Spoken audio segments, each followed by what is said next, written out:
Après un retard à l'allumage de plus d'une heure, le marché parisien a tenté de repartir du bon pied avec un plus haut en séance testé à 5030 points. Mais le rebond technique a perdu de sa vigueur au fil de la séance, freiné par l'ouverture timide de Wall Street avant de se dégonfler en toute fin de séance. Au final, le CAC grappille 0,44% et clôture à 4989 points, signe que les investisseurs ne sont pas encore disposés à racheter à bon compte. Sur le front des valeurs, net rebond du secteur automobile européen après la forte correction survenue la semaine dernière. Valeo, qui a par exemple chuté de 22% vendredi dernier suite à la publication de ses résultats, bondit de pratiquement 13%. À noter cependant que Crédit Suisse a sérieusement coupé son objectif de cours sur Valeo à 27 € contre 51 € auparavant. Idem d'ailleurs pour Deutsche Bank qui abaisse son objectif de cours à 40 € contre 52 € auparavant sur le dossier. Puis dans le même secteur, Michelin, Plastic Omnium et Faurecia se distinguent parmi les plus fortes hausses. Odo a d'ailleurs confirmé son conseil neutre sur Faurecia mais révise à la baisse son objectif de cours à 45 € contre 60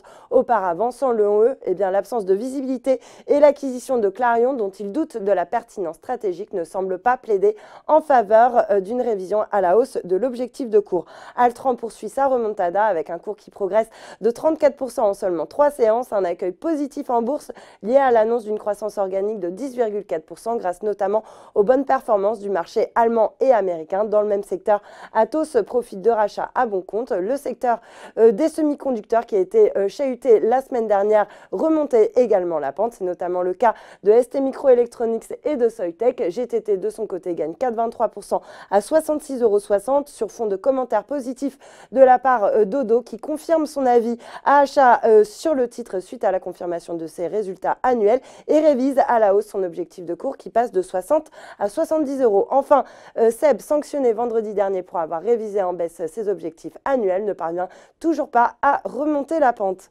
Voilà, c'est tout pour ce soir, mais n'oubliez pas, toute l'actu éco et finance est sur Boursorama.